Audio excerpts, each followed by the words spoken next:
Welcome back, everyone. Before we dive in, make sure you drop your thoughts and the lessons you took from this story in the comments. And don't forget to like and subscribe. Let's get into it. My name is Caleb Johnson. I am 34 years old, and the last thing my wife ever expected me to say in therapy was, "Everyone's right." She said, "Everyone says she's too good for me." And I looked at the therapist, then back at her, and said it plainly. The session ended right there. Let me back up. We had been married for 6 years. 6 years of me trying to be enough for a woman who had a quiet, persistent way of letting me know I never would be. Her name is Maya Carter. She came from money. Old, polished, gleaming money. Her father, Reginald, owned a consulting firm and had a way of asking questions that were really judgments. Her mother, Elaine, did charity events and never missed a chance to smooth a tablecloth that was already flat. I worked in logistics management. I brought in around $60,000 a year. Not rich, but stable. I covered the bills, saved what I could, and lived comfortably without wanting a parade for it. For Maya, it was a problem she never called a problem. The criticisms came in small, neat packages. She would say my job was fine, then quickly talk about her friends' husbands who were in finance or technology, as if aspiration had a dress code and mine did not pass inspection. She joked that I liked staying in on weekends rather than going out to the expensive bar scene downtown, as if preferring a quiet night at home made me boring rather than content. She would run her hand along the hood of my 10-year-old truck and mention how her friend's husband had just leased a new sport utility vehicle with every bell and whistle, as if reliability were something to be embarrassed about. At first, I brushed it off. Every marriage has friction, I told myself. Every partnership requires compromise. But it got worse. At her company's holiday party last December, she introduced me to her colleagues like an apology. "This is my husband," she said. "He does logistics stuff." The way she said it, with a faint smile and eyes that flicked past me, stung more than if she had said nothing at all. One of her colleagues asked what I did, and before I could answer, Maya jumped in with, "It is complicated." It was not complicated. I managed supply chains for a mid-sized company. It was not glamorous, but it mattered. It kept things moving. It kept people paid. I corrected her gently. She laughed as if I were being overly sensitive. That became the pattern. Every social event, every dinner with her family, every gathering of her friends, there was always a moment where I became a punchline told softly enough to seem harmless. Her father would ask about my career trajectory over Sunday dinners with a tone that made it clear I was failing a test I had not agreed to take. Her mother would smile with sympathy and talk about how different our backgrounds are, as if different were a flaw that needed managing. Maya would sit there, nodding along, sometimes piling on, another small cut in a growing list of them. 3 months ago, it escalated. We were at a backyard barbecue at her friend's place, the kind of home with a pool that glistened like an advertisement. I was talking to a guy about football when Maya walked over with 2 of her friends. One of them said, loud enough for the group to hear, "You are so patient with him." Maya laughed and said, "Someone has to be." I did not react then. I learned not to give her audience the show they came for. That night in the car, I asked her what that was about. She acted confused. She said I was reading too much into a joke. When I pressed, she got defensive. Maybe if you were more ambitious, people would not see you as a project. A project. That was what I was to her. Something to fix into something worth showing off. 2 weeks later, she suggested couples counseling. She framed it like a favor. "I think it would help you understand how your attitude affects our marriage. Not our issues. My attitude." But I agreed. Maybe a neutral third party would help her see what she was doing. In the first session, the therapist, a black woman named Dr. Patrice Holloway with steady eyes and a careful voice, asked what brought us in. Maya talked for 20 minutes. I sat and listened to her describe me as emotionally unavailable, unwilling to support her social life, and resistant to growth. When Dr. Holloway turned to me, I kept it simple. "I think my wife views me as beneath her, and I am tired of trying to prove otherwise." Maya scoffed. "That is not fair." The therapist asked her to elaborate on why she felt unsupported. Maya listed all the things. I did not network enough, care enough about advancing my career, or put in effort with her friends. Then she said, "Everyone keeps telling me I could do better, and I keep defending him, but maybe they are right." The room went quiet. The words just sat there, like something sharp dropped onto a glass table. The therapist shifted in her chair. Maya realized what she had said and tried to soften it. I did not think that. Other people say it. I cut in. Everyone says you are too good for me. She hesitated. Some people have mentioned. So everyone is right, I said. Her face went pale. That was when I stood. Dr. Holloway leaned forward to de-escalate. Let's take a moment. We are done here, I said, and walked out. The therapist called after me to schedule another session. I did not answer. I drove home with the windows cracked and my mind quiet in a way it had not been in years. I got home and looked around. The house, the mortgage and title, were mine, purchased 2 years before I met Maya. The furniture? Half of it came from my old place. The savings account? Mostly my contributions. Her salary often went to boutique gym memberships, brunches, and weekend trips. I called Devin, a friend from college who practices family law. He picked up on the second ring. I asked for a consultation. We set a time for the next afternoon. I hung up, walked to the garage, and pulled out my toolbox. It took me an hour to change the locks on the front and back doors. I labeled a new set of keys for myself and left the old ones on the kitchen counter. I packed her essentials into bins, clothes, toiletries, laptop, chargers, neatly stacked them in the garage, and wrote a note on notebook paper. Be too good for someone else. I taped the note outside the front door at eye level. It felt like putting a period at the end of a sentence I had been avoiding. By 7, I had ordered a burger through DoorDash and opened a beer. I waited. She would come home expecting me to grovel. That night, she would be wrong. Around 8:30, I heard her car in the driveway. Footsteps, then silence. She tried her key once, twice, 3 times. The knocking started soft, then firm. Hello, are you in there? My key is not working. I took a sip and waited. Seriously?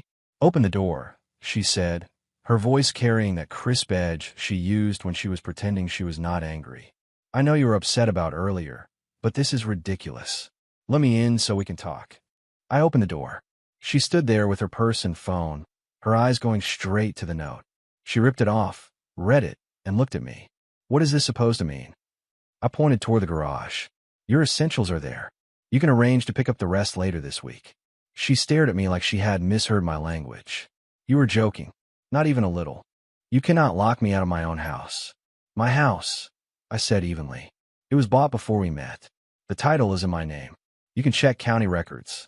Color rose in her face. You are doing this because of what I said in therapy. I was venting. People vent. You said everyone thinks you are too good for me. I agreed. Now you're free to find someone who meets your standards. Her voice softened. I know I've been hard on you lately. Work has been stressful. I took it out on you. We can fix this. We can go back to therapy. There is nothing to fix, I said. You made your feelings clear. I did not mean it like that. Yes, you did. I kept my tone even. You have spent years, criticizing everything I do and comparing me to other people. Today you finally said it out loud. Now we are done pretending. Anger flashed in her eyes. So that is it. You're just giving up? What kind of man does that? The kind of man who is tired of being treated like he is not good enough. Her phone buzzed. She ignored it, stepped closer. You do not get to make this decision alone. We are married. I can and I did. You should find somewhere to stay tonight. I'm not going to my parents'. Then a hotel or a friend's couch. But you are not staying here. The phone kept buzzing. She finally glanced down. It is the therapist. You should answer. She put the call on speaker and held out the phone. I could not hear Dr. Holloway's side, but I could hear Maya. He locked me out? Yes. Can you talk to him? She handed me the phone. Dr. Holloway sounded calm and concerned. I want to make sure everyone is all right. Your wife says you have changed the locks. That is correct. I understand today's session was difficult, but this seems extreme. Would you be willing to come back in so we can work through this? There is nothing to work through. The marriage is over. You can keep the session fee and consider it payment for clarity. I really think of you both. I ended the call and handed the phone back. Maya stared at me like I had been replaced by a stranger. Who are you right now? The same person I have always been. You just did not pay attention. My phone lit up with a call from her father. I declined, and when he called again, I turned the phone off. She stood there waiting for me to bend the way I used to. Why did not move? She crumpled the note and threw it at my feet. You are going to regret this. Maybe, I said, but I doubt it. She left. The tail lights disappeared down the street. I closed the door, locked it, sat back on the couch, finished my beer, and put on a baseball game. In the morning, I turned my phone on. 23 missed calls, 15 voicemails, 38 texts. Her father, mother, brother, and several of her friends all said the same thing in different words. How could you? Fix it. Call us. I deleted every message without responding and called Devin. So, he said, are we doing this? We're doing this. We met at his office that afternoon. He walked me through the process. Assets, property, accounts. The house was mine, free and clear. We had a joint savings account with $12,000. No children. No spousal support requested or warranted. This should be straightforward, he said. Might take a few months to finalize. He asked me what happened. I gave him the shorter version. Small cuts, a long pattern, and then the sentence in therapy that made everything clear. You changed the locks that night? He asked, half amused. Yes. Cold, he said, chuckling despite himself. But I understand. She wants better, I said. I am helping her find it. He told me not to engage with her directly anymore. If she showed up, do not answer. If she called, do not pick up. Keep records. I stopped at Home Depot on the way home and installed a simple camera at the front door. 20 minutes, synced to my phone. That evening, I sat on the back porch with a cold soda, looking over the fence that needed new stain and the yard that needed mowing. It felt good to see work I wanted to do for me, not for approval. I opened a Notes app and started a list. Stain the fence, clean the garage, replace the ceiling fan, red drop the laundry room tile, fix the squeak in the back door. An unknown number texted, probably one of Maya's friends. I blocked it and went back to the list. The next morning, she showed up at 6 o'clock and pounded on the door. I watched on the camera, still in bed, and did not get up. She shouted for 10 minutes. She left. In the afternoon, her mother called from another number. I answered without thinking. You need to stop this nonsense and let her come home, Elaine said. No greeting, just the command. With respect, I said, the marriage is over. Over because of one comment? You are being incredibly immature. It was not one comment. It was 6 years of comments. The one in therapy was just honest. Reginald wants to speak to you, she said, and handed the phone to him. His voice came through like a gavel. Listen carefully. You're going to unlock that door, apologize to my daughter, and fix this tantrum. No. Excuse me. No. My attorney will be in touch. You have no idea what you're doing, he said. I will make your life very difficult. Feel free to try, I said, and hung up. I blocked their numbers. That evening, Maya came back with 2 friends. I opened the main door and kept the screen latched. One friend knocked while Maya stood behind her with her arms folded. We are here to pick up more of her things, the friend said. Can we come in? No. The essentials are in the garage. If there is something missing, send a list. I will add it. This is insane, Maya said. You cannot keep me out of my house. We have been over this, I said. It is not your house. The other friend tried to smooth things over. She is willing to talk and work it out. There is nothing to work out. Maya's voice wavered. Please, just the 2 of us. We did talk, I said. In therapy. She started crying, loud enough for the neighbors to hear. Her friends wrapped themselves around her like a shield and glared at me as if they had discovered the villain at last. I closed the door. The social media post began that night. Vague statements about betrayal, discovering people's true colors, and choosing oneself. Her friends flooded the comments with hearts and declarations that she deserved better. I did not respond. The people who mattered already knew. 2 of those people reached out directly. One was Jalen, who I played basketball with on Thursdays. About time, he texted. Everyone saw how she talked to you. The other was Camille, a co-worker of Maya's who had been at that holiday party. She wrote, I do not usually get involved, but I want you to know we noticed how she treated you. It was not right. On the 4th day, Maya found me at a diner I go to for lunch. She sat without asking. We need to talk, she said. No, we do not, I said, and kept eating my sandwich. 5 minutes. I looked at her.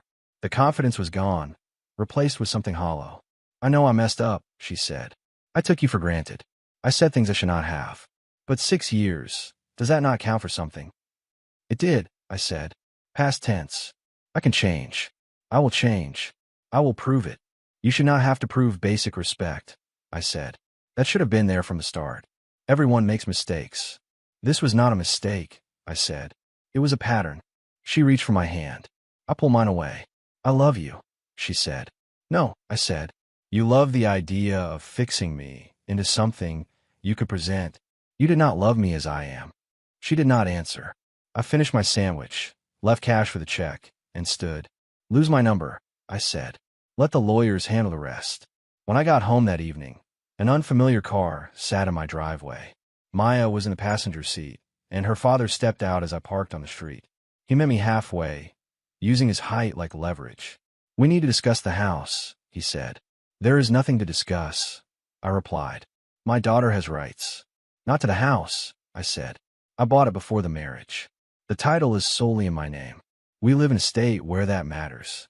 She has rights to half the joint savings. That is it. He smiled without warmth. I have lawyers who would disagree. Then have him call mine, I said, holding up Devin's contact information. His smile fell. You are making a mistake.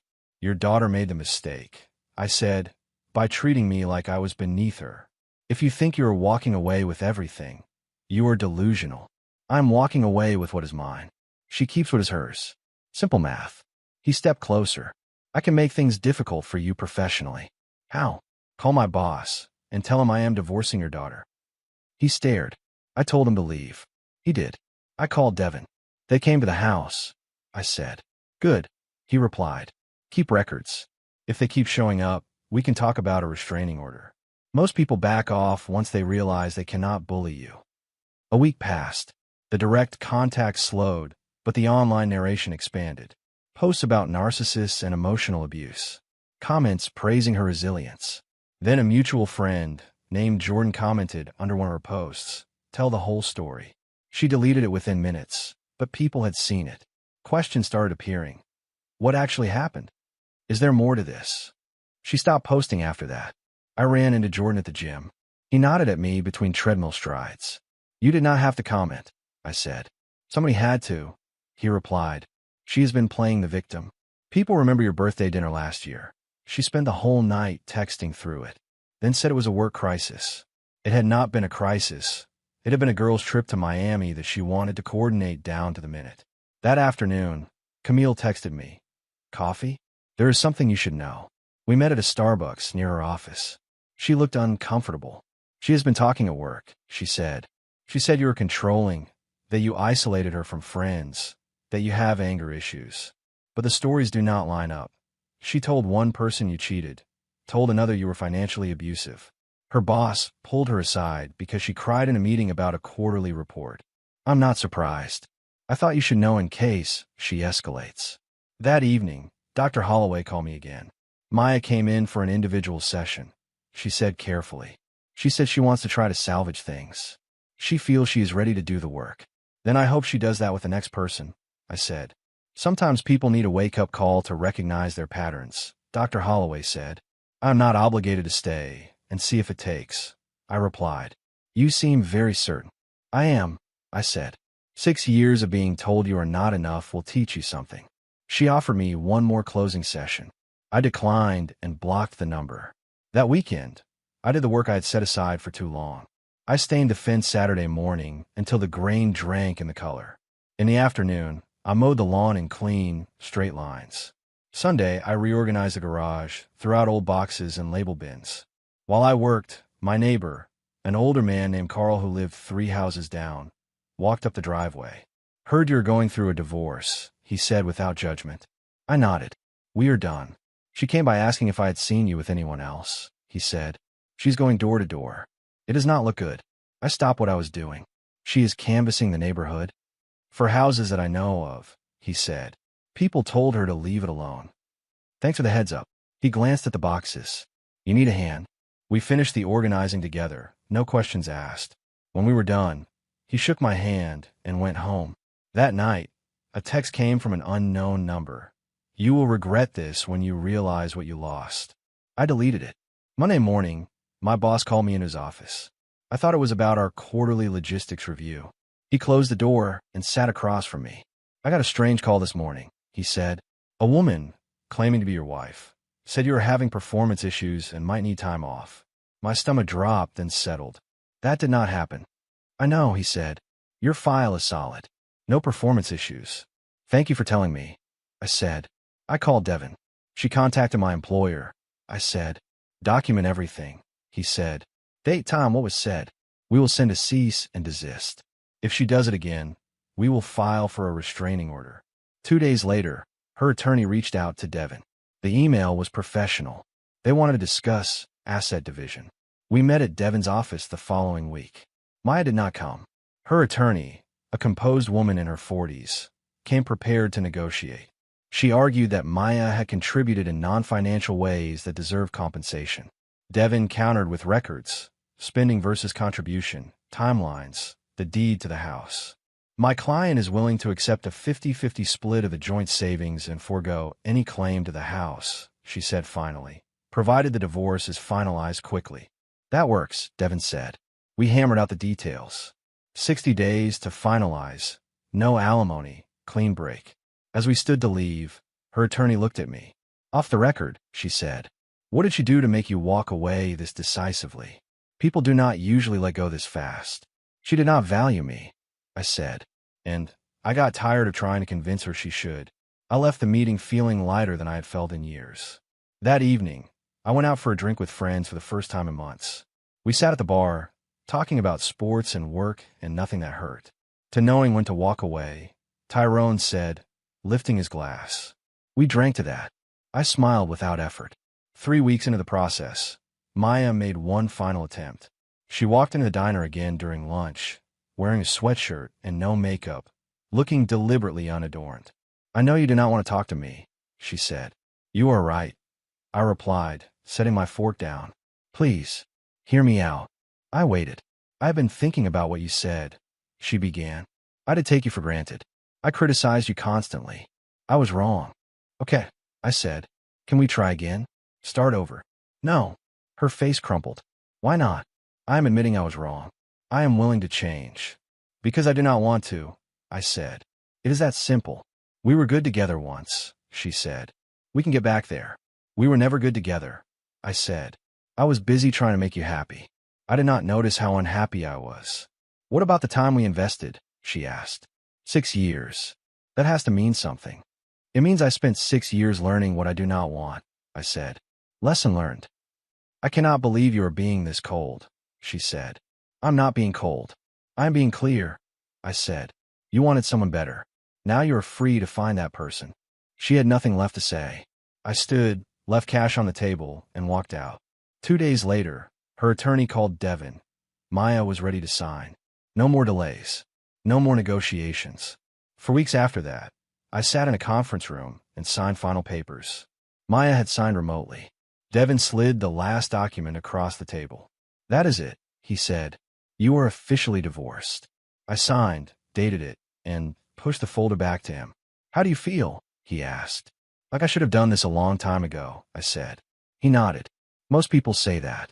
I drove home, stopped for a soda and a bag of chips, and sat in the car for a moment. 6 years done. No regret about walking away. Jordan texted. Heard it is official. Drinks tonight? I said yes, and pulled onto the road. At home, everything was where I wanted it. No tension, no commentary, no tests I could never pass. I sat on the back porch and looked over the yard. The fence looked clean and rich with new color. The grass was trimmed. The quiet felt like mine at last. 2 months later, I ran into Dr. Holloway at Target. She was ahead of me in line with a basket of household items. She did a double take, then smiled. Hello, she said. Hey, I replied. We exchanged small talk. As the cashier finished with her, she hesitated. Can I ask you something? Sure.